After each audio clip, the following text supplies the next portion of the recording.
The Laura Ingraham Show. I'm sorry, but I think that one, of all the things that were said at the press conference, oh, yeah, another real beaut. Oh, that was one of my favorite. Like, my staff, LifeZet, I left actually to go over to the White House. What time did I leave? I think I left like 10 minutes before I was supposed to get there. It was really late.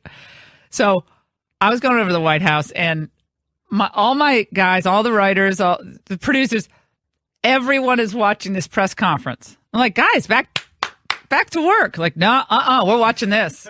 We're watching this takedown.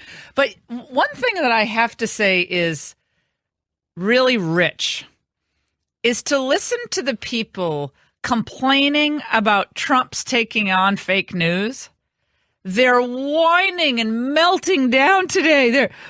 The people who sound unhinged are the people reacting to Trump. The very people who didn't see the rise of Trump. The very people who, hours before the polls closed, were definitively saying Hillary was going to be the victor. The very people who were brushing off any thought that crowd size was going to be determinative or predictive of turnout size. Remember, every time Trump said, look at these crowds. And like, oh, he's still talking about the crowds. Remember, they were just discounting that as any indicator of how Trump would do at the polls. And what else did they do? They kept saying, oh, look at Gallup. Gallup shows Hillary up. Look at what Mr. UVA is saying. I always forget his name. Who? It's Larry Sabato. Larry Sabato. Why do he's like a name that I can't remember. I don't know why. He even, I know, he's a UVA guy, I was about to say, I can't remember him. Well, you know why? Because his crystal ball wasn't great. They had the crystal ball graphic for Larry Sabato. The crystal ball shattered. Little off. He had it gamed out that Trump was going to lose. So all the same, I'm not talking. Sabato's kind of fun. I don't mind Sabato, but all of these people who got it wrong still don't see what's going on here. Still do not see why most Americans tune them out and want to hear more from Trump. Peter Alexander. Well, you said you've had the biggest electoral victory since Andrew Jackson or whatever the heck it was. Yeah, Trump botched that. He botched that. That wasn't a great moment. That was a great moment for Trump. Who cares? Who cares? Really? So you gotcha. You gotcha on the Electoral College. It's not as big as, HW's or and they dine out on that all day long on cable news. All day long they're dining out on that. Come on. It was an airing of grievances. It was Festivus. It was complaints about the media. At one point he said the leaks were real, but the news is fake, which doesn't make any sense whatsoever. The news is real, but what is he saying? I think Jake seems like he's wound a little too tight lately. Yeah. Do you notice that?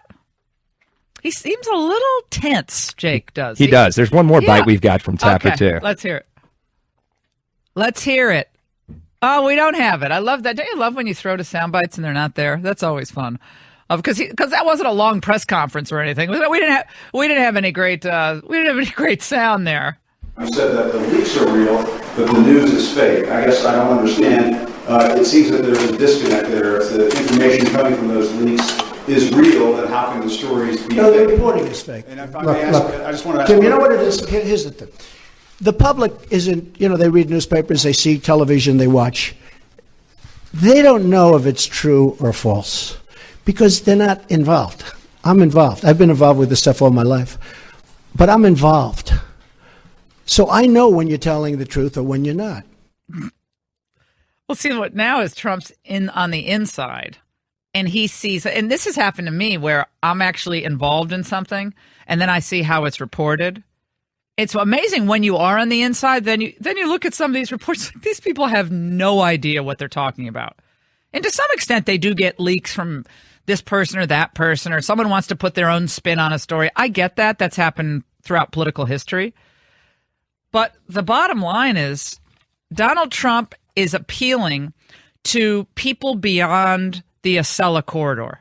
In the Acela corridor of Boston, New York, and Washington, they were horrified. They were horrified. The Morning Joe panel, one after the other. The Morning Joe people were, I was worried about their sanity at one point today.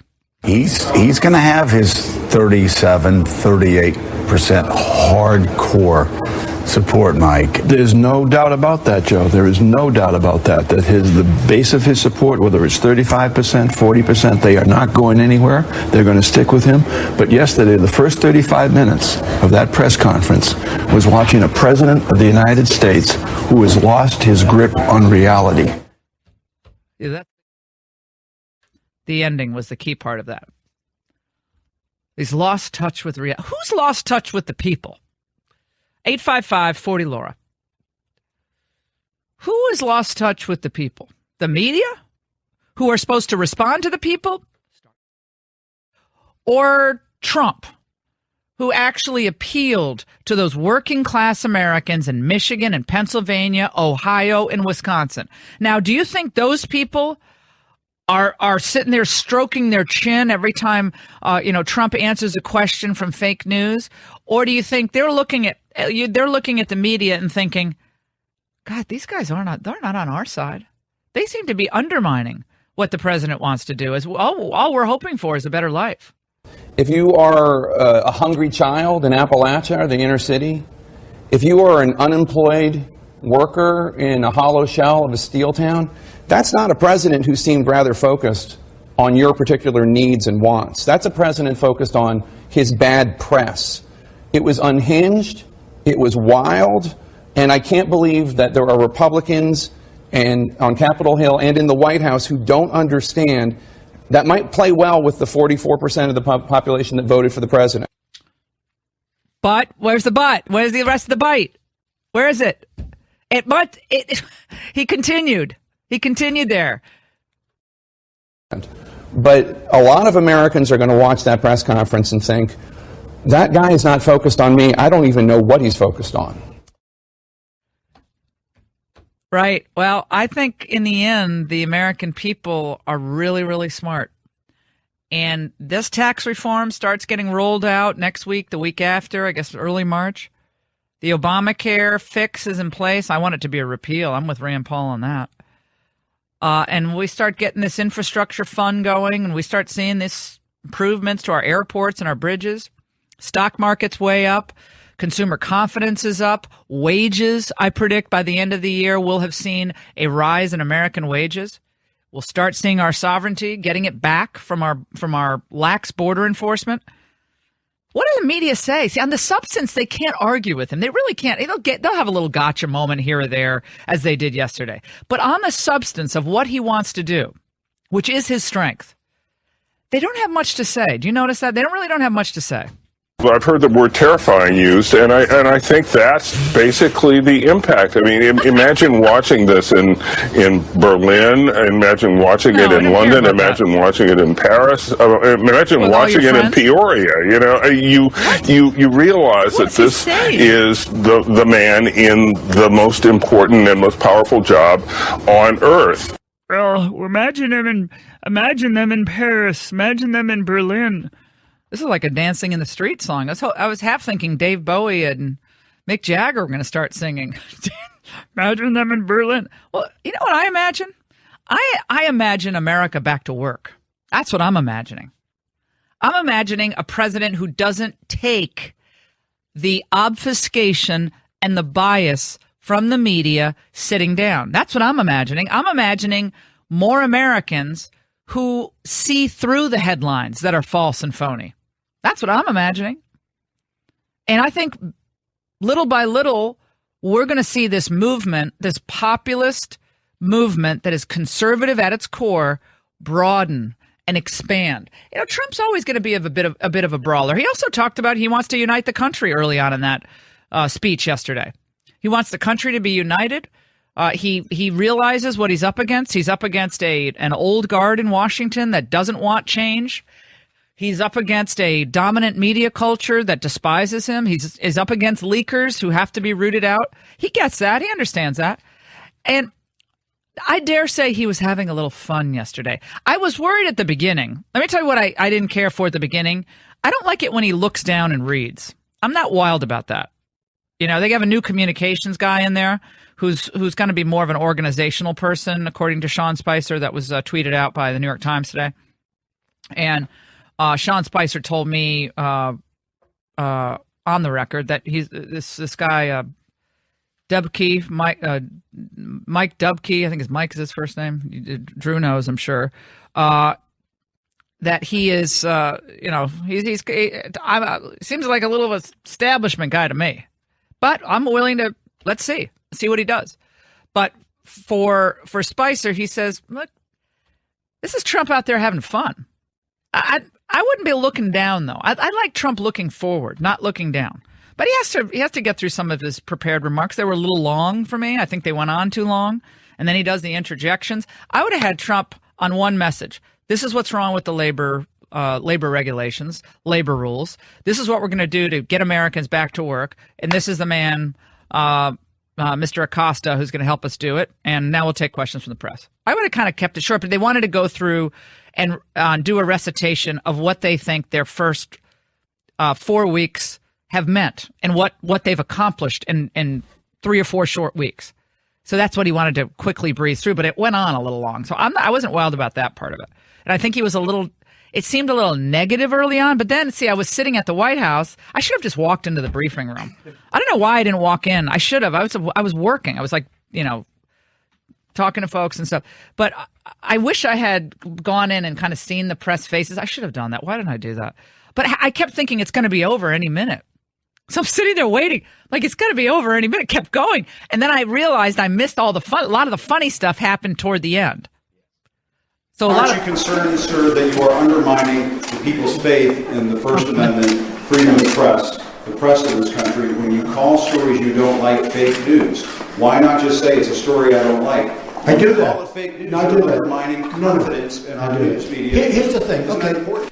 I want to see an honest press. When I started off today by saying that it's so important to the public to get an honest press. The public doesn't believe you people anymore. Now, maybe I had something to do with that. I don't know. But they don't believe you.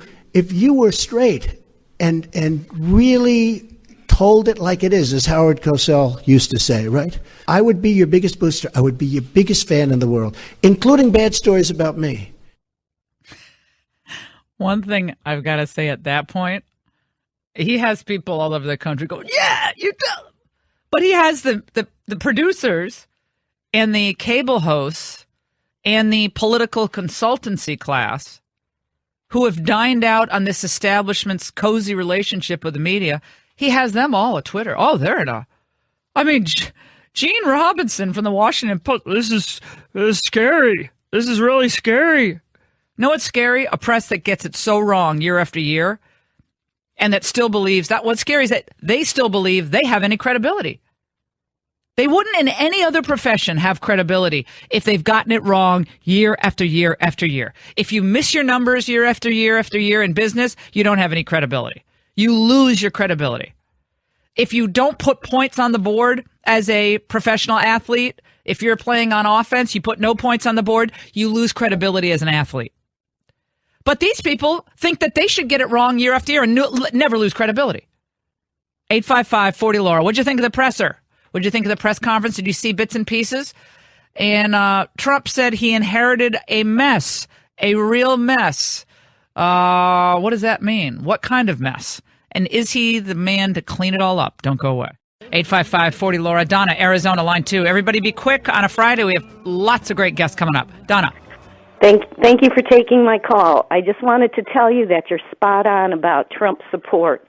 I live out in Arizona, and it's a strong Trump support group here, our little community of New River. Yeah.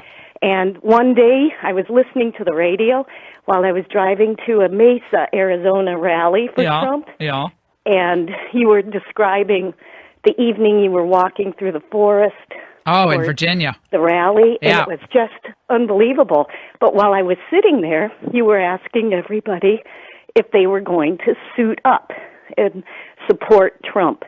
And I was like wearing my red, white, and blue sparkly dress, had my Trump flag, and I thought, yes, ma'am, I am suiting up. Yeah, Wolverines. I love it.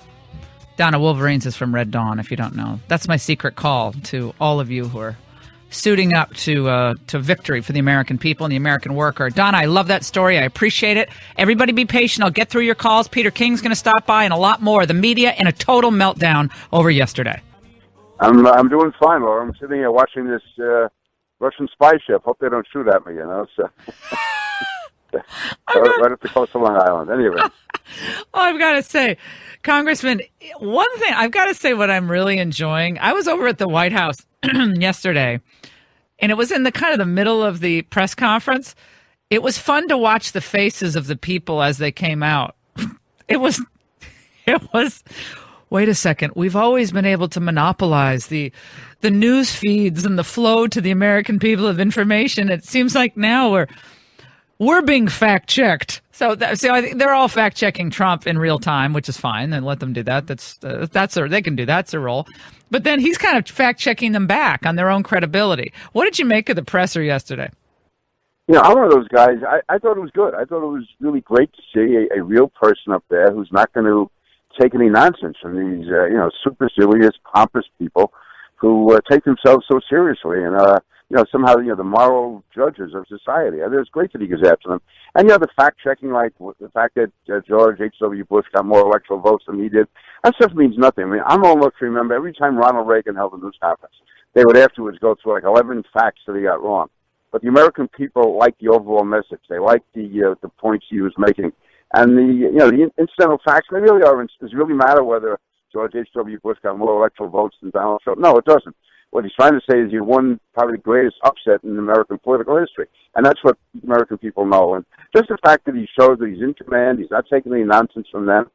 And to me, it was a good performance. But what he has to do now, though, I think he at least stabilized things yesterday. He turned it around slightly. Now he's got to get everything under control. He's got to get a new head of the National Security Council, and he's got to get things established and, get the Supreme Court nomination moving forward. And his cabinet will be in place. They got to get the deputy secretaries appointed. And I was at the White House, I guess, I was there on Tuesday. And he's calm, he's relaxed.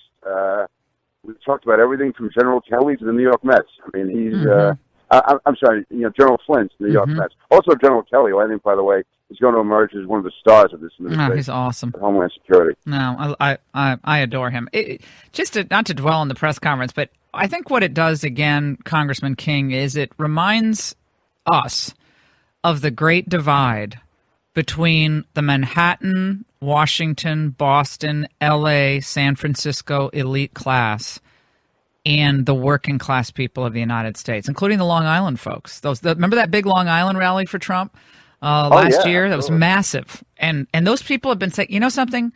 Sometimes he might be a little brash, and sometimes maybe even people think he's a bully, but he's our bully because we've been kicked around for long enough, and it's time for someone to call out these media people for their bias and their poor predictive qualities and start getting stuff done for the American people. Now, he has to actually get the stuff done. That has to be done. He can't just box with the press the whole time, for sure. Right. But I think that divide, to me, was never more clear than in the reaction to the press conference yesterday.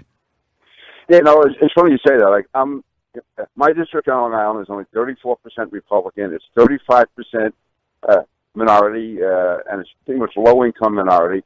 Romney lost it by 5. McCain lost it by 4. Donald Trump won it by 9. I mean, that's a 14-point turnaround in a district which is basically a lot of working people, and it's because they like the style. And I agree with you about this whole cultural divide that's out there. And so Donald Trump does speak the language of real people. Last night I was at a retirement dinner for a detective, and everyone in the room that I spoke to who had seen the press conference, because I just flown in from Washington, and I guess they assumed because I was in Washington I was the news conference, and I wasn't. But I had, like everybody else, watched it on television. They thought it was great. They thought it was terrific. That he's really pushed the media back, and the actual details they weren't even that concerned about. It was just that Donald Trump had established himself, and he put the media in their place. Yeah, he stepped forward. He didn't step back. When you're in the boxing ring, if you step back, you're going to be back on the ropes. You got to step forward. And every single one of these people in the media, for the most part, the mainstream media, they want to take him out. They want to take him down. They want to paint him as unstable. He's unhinged. And most people are just going about their daily business and like, seem pretty good to me. I mean, they just don't. But again, it's the bubble of the media going to their, the cocktail party circuit. Most people are just trying to put food on the table. And they know things have gone awry and they want someone to fix it. Let's talk about this Flynn issue a little bit. The report came out in the middle of the night because I saw it at 4 a.m. that Flynn would not be charged by the FBI. So contrary to what they were saying that he was lying or lied perhaps to the FBI, it doesn't look like there's any 1001 criminal violation for lying to the FBI. Yet again, the media was kind of cycling that over the last 2 days. And Flynn was really one of the strongest voices against this Iran deal and against the jihadi spread across the globe. And a lot of us saw it treated unfairly on his way out the door. I don't know what your thoughts are on that, but I don't like it when good people who stand against Islamists are pushed out the door by people in the White House. Well, General Flynn didn't just stand against Islamists. He also stood against a lot of the power structure. Now, I've known Mike Flynn, I guess now for 4 or 5 years when he was head of the DIA. Mm-hmm. He was the Defense Intelligence Agency, and I was on the Intelligence Committee. He was the only one that I know of who was onto ISIS at such an early time. He was warning us almost what they were going to do, almost giving us a timeline as to what ISIS was going to do. And this was at the same time that the Obama administration was basically either ignoring ISIS or then saying they were the JV. Mike Flynn ended up being pushed out because he went public in his criticism of the Obama administration. He also was very much against the bureaucracy in the intelligence community. When people say Donald Trump's against the intelligence community, 99% of them are outstanding patriots. There are certain people in the bureaucracy in the upper levels, including John Brennan, former head of the CIA, who really do not conduct themselves the right way. Anyway, with General Flynn, I think what it did come down to, and I was at the White House the other day, is that whatever he told Mike Pence was not the full truth, and it put Mike Pence in an awkward spot, it put the administration in an awkward spot. I wish Mike Flynn, when it first came out, had just said, yeah, I did. To me, if you're the incoming National Security Advisor, you have an obligation to be speaking to your counterparts, not to be undermining the current administration, but to be at least letting them know that there could be changes, or that keep your powder dry for a few weeks. That to me is very legitimate. I mean, from my understanding is that's what the Obama administration did with Bashar al-Assad and Syria. Yeah, I mean, it's so dumb. Yeah. But I honestly think when it came to Flynn, they said, "Did you discuss sanctions?" And he said no, because he didn't. Yeah. It was raised to him like we've got to deal with the sanctions, and he said we're going to be in a few weeks, so we're going to review everything. That's not discussing sanctions. That's how I understand it went down. That's all I'm saying. So you don't take any. What do you take away from the ouster of Flynn? Nothing significant. Well, to me, it's a loss. I mean, Mike Flynn is a patriot. I was a big supporter of Mike Flynn. I've stayed in contact with Mike Flynn since he left office. Back in 2014, whatever it is. And to me, he's actually advised me on different issues. I think he's a great guy. I think once it reached the stage it did, though, he probably did have to leave. Once it came out the way it did, the full truth wasn't told. But again, it was a bad deal. And by the way, this is no technical point when we talk about the leaks. We're not talking about whistleblowers here. We're talking about if this happened the way it appears, and I have to be limited in what I say, if there was a wiretap of the Russian embassy, that can only be done through a FISA court. That is supposed to be so highly confidential, top secret, sensitive, classified, whatever term you want to use. And if any American's name even appears, or any American's voice appears on that conversation or in that transcript, that has to be masked and shielded. That's absolutely required under federal law. For that transcript to be passed around, unbelievable, shown that is a serious crime. So this isn't just complaining about a whistleblower. We're talking about someone who has violated one of the most serious, to me, one of the most serious statutes. I support the NSA. I support FISA. But one of the things we've always said is that there's absolute sanctity, that no American citizen's rights. It's a police state, otherwise. We have a police state. People right. leaking classified information to try to destroy the reputation of good people. I mean, that's not whistleblower. That's a felony. And yet, if you or I raise that issue, we're considered apologists. We're trying to hide something. And that's not, this is a real issue. There's two things to me. Anyone who leaks should be fully prosecuted. Secondly, if there is anything involving Russia, fully investigated. But that front page story in the New York Times the other day That's old news. I mean, that's been out there since last summer. Everyone knows that Paul Manafort had business in that part of the world. And the other two people they're talking about, one of them I barely know. The other one I assume it's Roger Stone. I'm only using Roger's name. So now you can't do business in Russia. Now you can do no business with anyone associated with Russia who might have an embed from the Intel community working inside. Just like we have import companies, it turns out it's a cover for an Intel officer. Like this happens all the time.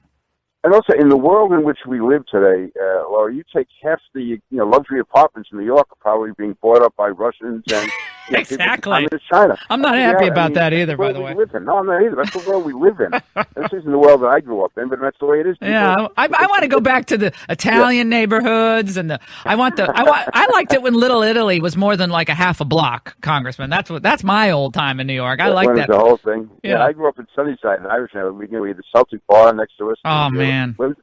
The Lynch Funeral Home around the corner. I was the Irish. You got the Irish, you got the Jewish neighborhood, you got the delis. That was my old. And now it's like the international playground for the rich.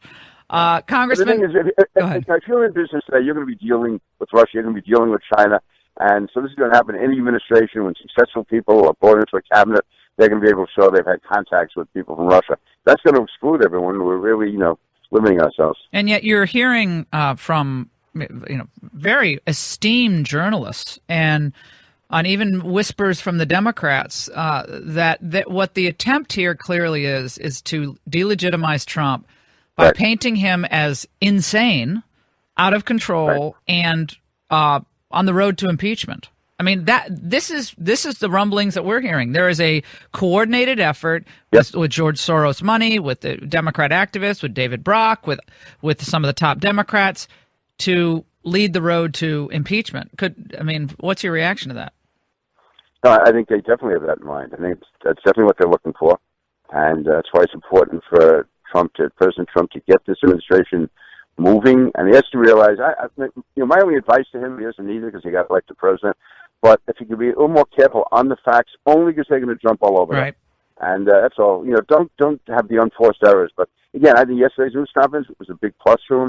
And nobody really cares who got the most electoral votes between 1988 and 2016.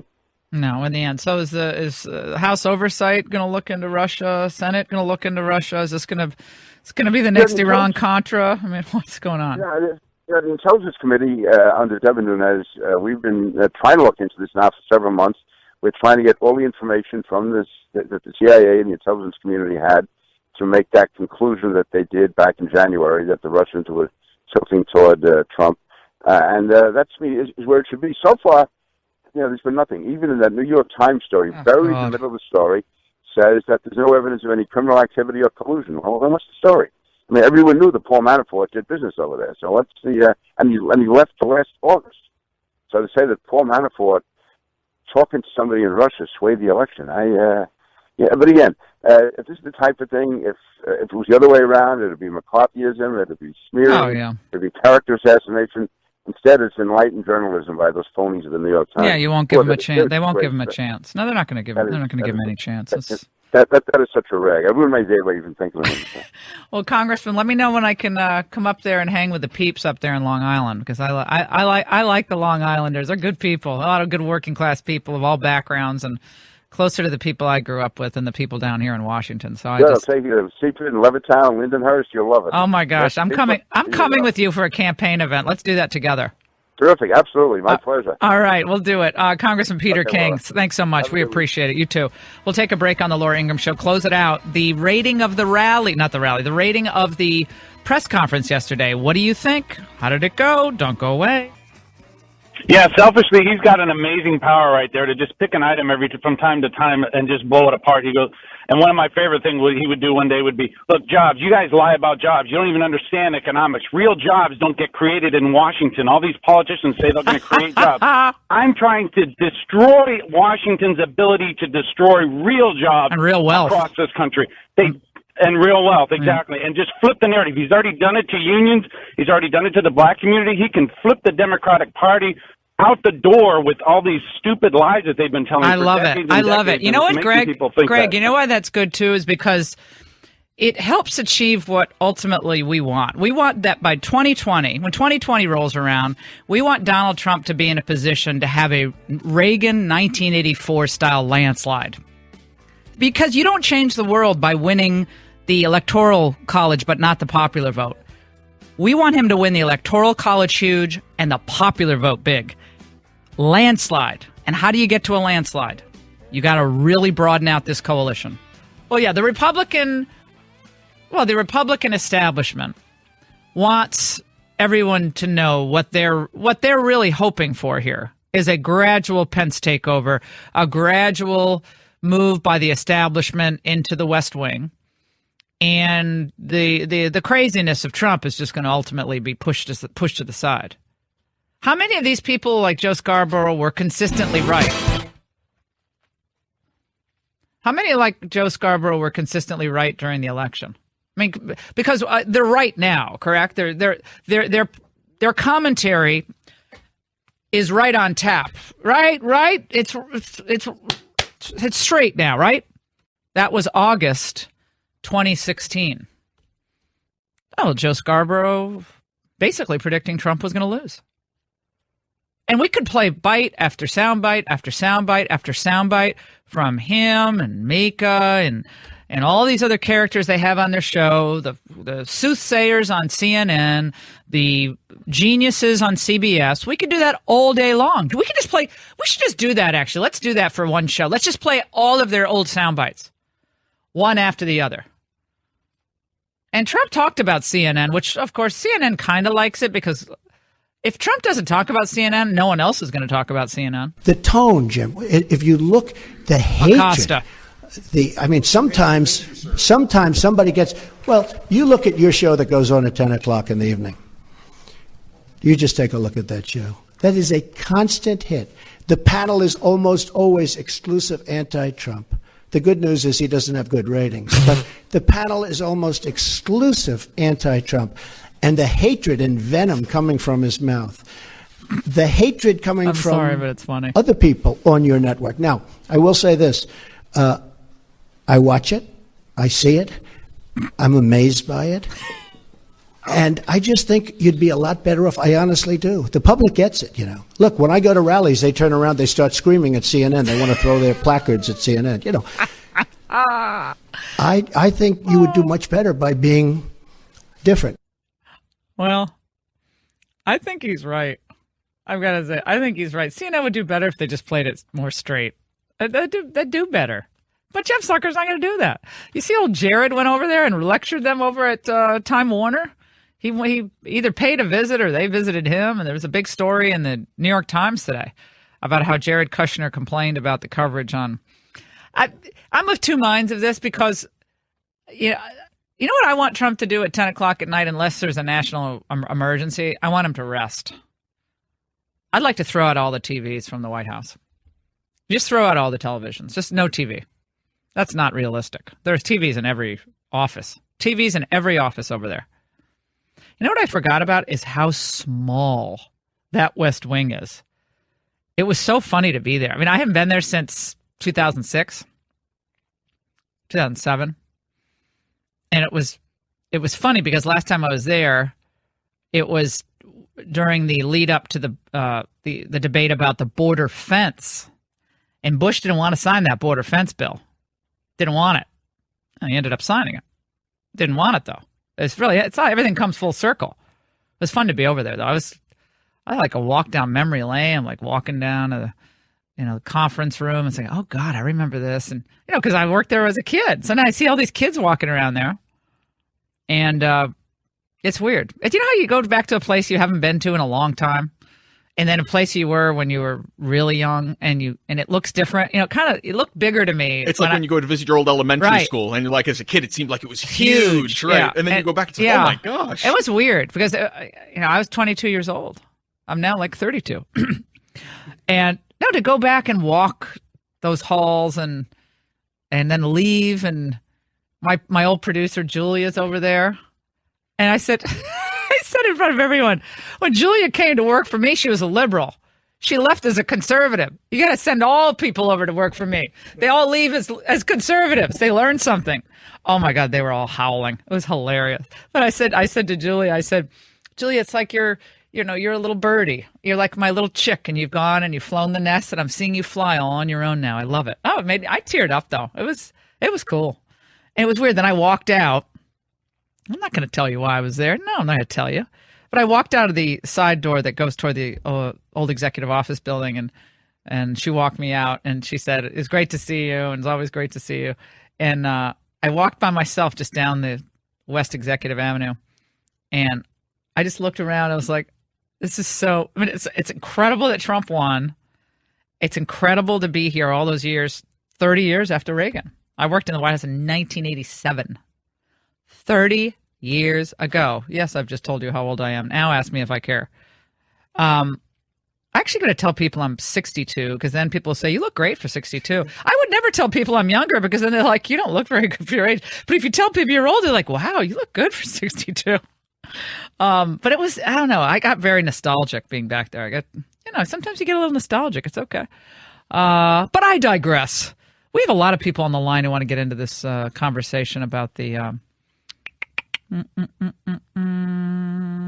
Kyle in Maine. I have to go to my friends in Maine because you're buried under a lot of snow up there, and you go stir crazy, and I feel like you just need a friend at this point in the winter. So Kyle, go ahead.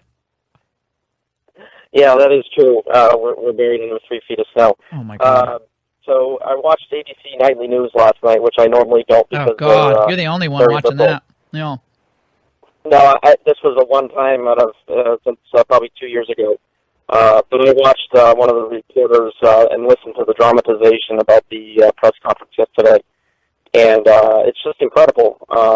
There's nothing positive that they have to say, they accused Trump of attacking CNN, but Obama did a fair share of attacking Fox News. That's for sure. So. Wow. Well, I think again you see that divide, don't you, Kyle, between working class people who are just fed up. They're fed up with Washington. They're fed up with the consultancy class. They're fed up with the pollsters. They're fed up with the business as usual. They're fed up with, obviously, the old media. They're just tired of it. They're just tired. I think people are weary of the constant battle, and they just want stuff to work now. So, Trump's not going to be able to box, do this boxing forever. I mean, he's going to on occasion he can pop out and do the boxing, but now it's back to work. Now it's back to work. I'm glad he's going to Boeing today. It's very good. He's going down to South Carolina on the way to Florida. He's doing a rally in Melbourne, Florida on Saturday as well. So what's that, 5:00? Okay. So that's going to be, that's a good moment. The more you see Trump on the factory floor, the better. You want him out on the factory floor and give these people a sense that he is on their side. American jobs, American focus, and the media can keep their, caterwauling going. 855-40-LAURA. All right, we'll take a break. We'll get to all your calls, your reaction to this press conference. As a candidate for the NSA says no. He says no, he doesn't want to do it. He's a big old executive at Lockheed Martin, probably pulls down a couple $1 million a year, and he's living over there in the UAE, and he doesn't want to come back home and do this job. Well, I think that kind of tells us he wasn't the right person, doesn't it? Don't go away. Joining us now, Ambassador John Bolton, former UN ambassador. We're delighted he's with us on this topic and search for the National Security Advisor. Ambassador Bolton, good to have you on. What about this press conference yesterday, especially the chum in the water over Russia? Well, I think you put your finger on it. They are looking for something in this hysteria that's going on that they can use to put some people in jail for conspiring to bring a foreign power in to influence our election. And I don't think it's far-fetched to say that ultimately they see impeachment, some do anyway, on the horizon. With all the trees that have been cut down to print newspapers bearing this hysteria, the New York Times itself on Wednesday said there is no evidence of cooperation between the Trump campaign or anybody associated with Trump and Russia to do that. So a lot of this, I think, really is just being made up. And what they do have, for example, Flynn's conversation during the transition with Russian Ambassador Sergei Kislyak, I don't think was improper, unethical, immoral, illegal. or unprecedented in past transitions. That's exactly what somebody in Flynn's position should have been doing, talking to foreign diplomats to give visibility where he thought it was appropriate on what a new administration was going to do. There's no allegation whatever that Flynn said anything that could be construed as trying to conduct American foreign policy. Why'd they get rid of him, before though? Trump became president. Why'd they get rid of him? Well, their feeling was that he had lied to the vice president and that he had breached trust. We don't know what the conversation was about, but if that was the president's decision, then it's certainly his call to make. Well, I don't see how, if you say I didn't discuss sanctions when he didn't discuss sanctions, how that's a lie. I still don't understand that, but maybe there's something more to it. I want to talk about this. Honestly, Go ahead. I don't think it would have been a problem if he had discussed sanctions. Right. I think that's what I don't get as to what was so illegitimate. What was interesting, really, is who taped that call between Flynn and Kislyak. And I think a lot of people have assumed it was our intelligence agencies. I'm not at all sure it wasn't the FBI. So the question now going forward is, what is Attorney General Jeff Sessions, now in office, what's he going to do to get the department under control? If it's, in fact, this is a politicized investigation, it's an outrage, and it needs to be brought to a stop. Yeah, they got a lot of people buried in those departments, and you know that from all your time in government, Ambassador, who don't wish you well. Let's just put it that way. We dealt with it in the Reagan administration. I saw it at the Department of Education, the Department of Transportation, and even sometimes in the White House. And you got if you can't clean house of all the problem people, you've got to reassign them and cut them off of access of information. That's the only thing you can do. So they're going to find this out sooner rather than later. I got to get to this Harward issue, though, because Robert Harward turned down the national security advisor position. He decided to make that really public, which I find interesting. What about him? What does this mean? A lot of people in the establishment are saying that this was a real diss of Trump. What's your sense? Well, it sounded to me like there were personal and financial reasons. Harvard served his country in the military for several decades. You're not going to get rich in that kind of job. His family probably enjoyed seeing him after all those years in government service. And so you can understand in his position that attractive though it might be, and I believe he's probably a patriotic person who would want to serve, it just wasn't right for him at this time. Mm-hmm. Well, I think it's fine to say no, but I also think it's, I don't know. Like it seems, I don't like the way it was all public, like said no to it, just the way it was publicized. I didn't care for it because it seemed like it was, the way it was released was like a negative for Trump. Like he didn't want to be tainted by Trump. That's how it read, at least. Yeah, well, and look, the president's adversaries are certainly portraying it that way. It's a long time since Roosevelt administrations when Dean Acheson resigned as Undersecretary of the Treasury, didn't make it public or anything, and some weeks later when somebody resigned with more controversy, Roosevelt said, go and ask Mr. Acheson how a gentleman resigns. That's a really good point. What about you for NSA? Why don't we get you in there at NSA? You know how to tame the bureaucracy over there, John? Well, it's probably best in these circumstances for me not to comment on it, but I do think it's a critical position, not to comment on my circumstances. Yep. And there's no one right way to do it, but the critical functions of that job are to make sure the president has all the information that he needs, all the arguments he needs, all the options he needs to make the right decision, so the advisor has to be an honest broker for him. That's sort of on the input side, but there's a corresponding need to enforce the president's decisions once they're made on, to be polite about it, sometimes recalcitrant bureaucracies. And I think we can see just in the first 4 weeks there's some recalcitrant bureaucracies already. And you need somebody, I think, who does know Washington and can make sure that when the president makes a decision, it actually gets carried out. When drain the swamp is your mantra, your motto, I think people look at staffing very carefully and they see, well, we're really draining the swamp. It seems like you got some old Romney people in there, some old Bush people in there, and Not talking about you necessarily, but I think when you want to drain the swamp, it's a tricky deal because you do have to have someone who knows something about the way this behemoth of a government works. So it is a little tricky because you need somebody who's done it before.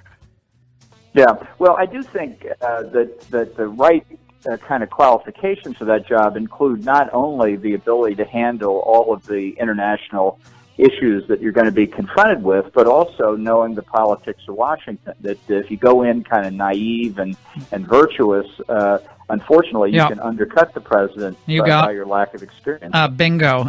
John Bolton, always great to have you on. Thank you. And like they're great kids. Well, they're great kids who are stuck in overcrowded schools. They're great kids who can't find jobs when they graduate from college. They're great kids who are not getting into college. In-state tuition because other kids are flooding in because colleges want a DACA program for in-state tuition. They want a DACA program for scholarships, need-based and other scholarships. Immigrant studies, which include illegal immigrant studies. So I get it. I mean, life is tough all over, as the song goes. But America first. So showing heart to America. Making the way for prosperity for America first. But Trump's probably smart in messaging this in the way that he is. That was it was a nice moment for him. So I had to pack because I have to go down to Florida. I have to, like I'm making it sound like a prison sentence. I'm going down to Florida, and I had to pack rather fast. I cannot sleep. I was up at 4 o'clock. You get my messages? I'm emailing all my staff, 4 o'clock, 3:30. I don't know what's my problem. I cannot sleep. And I don't like taking any sleeping pills. I can't do that. And that makes you have dementia. I already have problems with remembering things. So I got in the car. Carolina drove me in because I don't need my car. And I realized I was wearing I saw those. I was wearing my slippers is that the first step toward the home? I mean, I actually could be just making my first journey. If I show up, Drew, in a bathrobe and a hairnet, then Drew, I'm really... Don't be like Trump now. This is Exhibit A. This is Exhibit A. Yeah, in the committal. Well, I have to get here by about top of the hour, and today I got here at 3 minutes after the hour.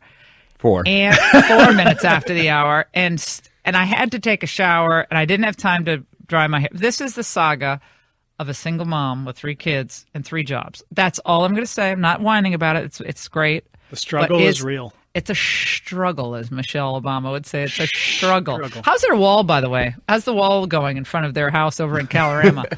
They were. I think Trump should get the specs on the Obama wall for the border wall.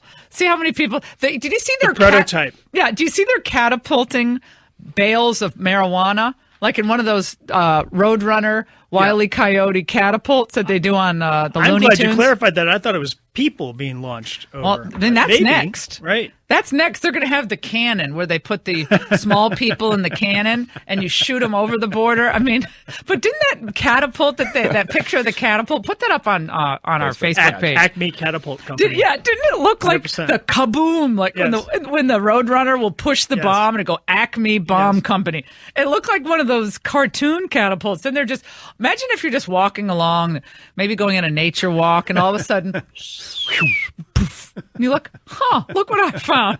It's like 500 pounds of pot. Just landed Thanksgiving in Boulder. Yeah, landed, and suddenly you got a lot of high coyotes out there. The scorpions end up walking funny. I mean, it's wild. It's a crazy deal.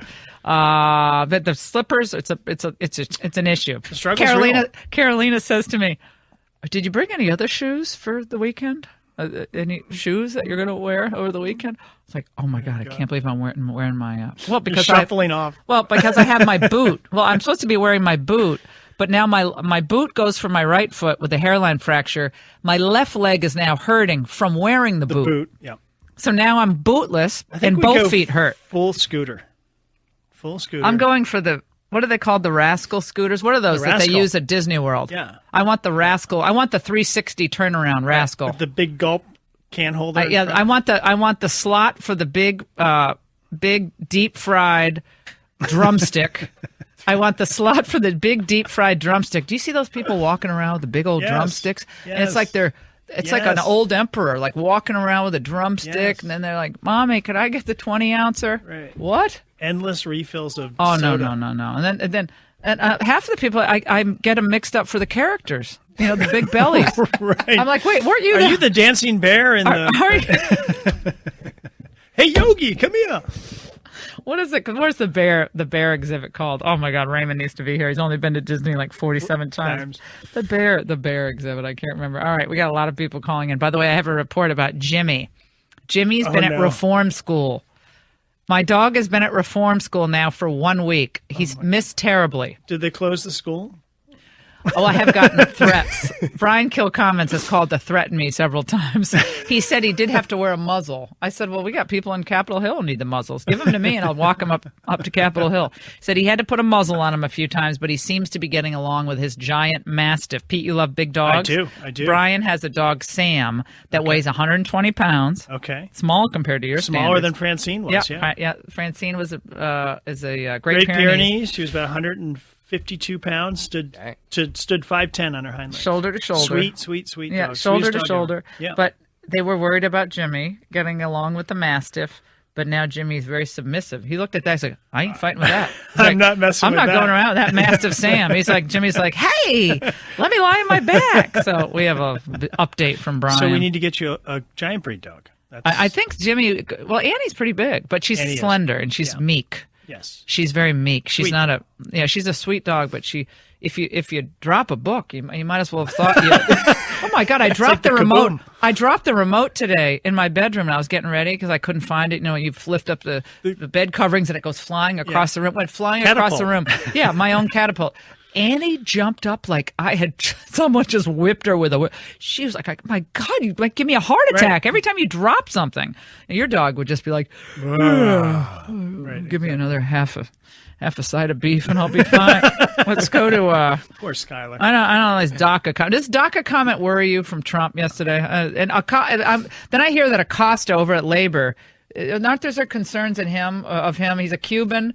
Smart guy. I know a lot of people who know him, but is he a little squishy on the immigration He is a little issue? squishy, Laura, because he is fighting for the American Muslims, which is nothing wrong with that. But he has American. If they're American, they're Americans, yes. Okay. But he's a very strong advocate of the Muslim community. Okay. So well, it's a little different. Is he a Cuban Muslim? I don't get that. No. He's a staunch advocate for them. Advocate for more Muslim immigration, yes. or does he want more foreign workers? What is? No, not more foreign workers. He just wants to make more sure Muslim everyone, immigration? peaceful. More American Muslims. Yes. Okay. Well, we'll see. But he is Cuban. You're right. Yeah. So we got the Latino box checked. That's checked there. So we got Dean of Florida International. We got that. Okay. Yeah. Got the academia in there. But he's done other things. The academia just.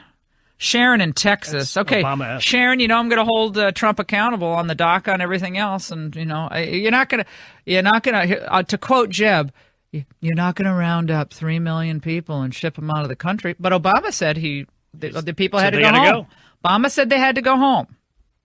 Is your message don't come? Oh, our message absolutely is don't send your children unaccompanied on trains or through a bunch of smugglers. That is our direct message to the families in Central America. Do not send your children to the borders. If they do make it, they'll get sent back. More importantly, they may not make it.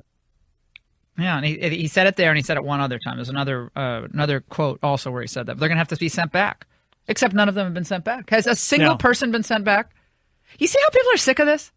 You cannot say that if you come here and, you're cute, you can stay. Or you're cute and I'm a good person. Well, Nigeria is filled with great people. South Sudan, they get bombed out by the Islamists. These poor Christians have been brutalized in northern Africa, all across northern Africa. Brutalized, killed, burned, bombed. They all want to come here. Okay, they've been brutalized. They're good people. Then why shouldn't they all be able to come? I mean, I have a problem with a lot of those folks coming, frankly. They apply for refugee status. A lot of them deserve a break, and they would fit in with the American community. But this idea that you come illegally, and then because you're always a nice kid, who knows? Right. That's beside the point. The rule of law is what matters. And so, by the way, these Catholic churches harboring people, you know something? If you want to be a political outfit, then get out of business of churching. Okay, this is not. You're doing politics here. I don't like that at all. And every time they send around an appeal for money from me, I say, well, how much of the money is going to refugees? Illegal refugees, not legal immigrants.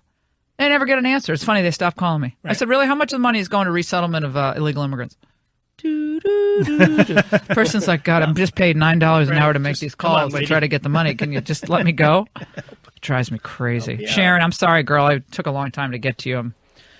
It's the slippers. That's okay. I'm so glad you brought up this thing about DACA because, and I did not like the mushy way Trump was talking when he was on the subject yesterday.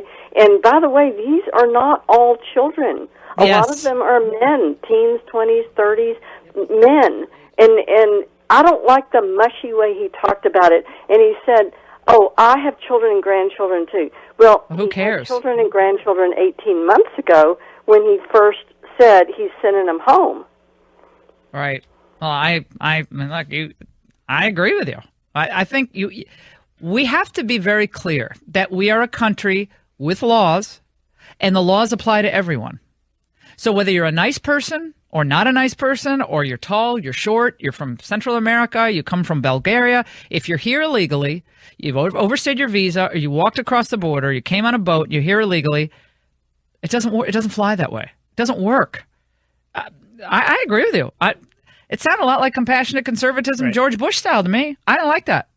It's not what people heard when he campaigned. So I understand being, having a heart. We all have hearts, but don't, because that's what the left does. They say you're heartless if you want to send these kids back. Look how cute they are. How many articles were written by Bannon's outfit at Breitbart about the real age of most of the people crossing the border? You'd be led to think there were 2-year-olds toddling across the border by themselves, just 2-year-old people. Meanwhile, they come, they're all tatted up.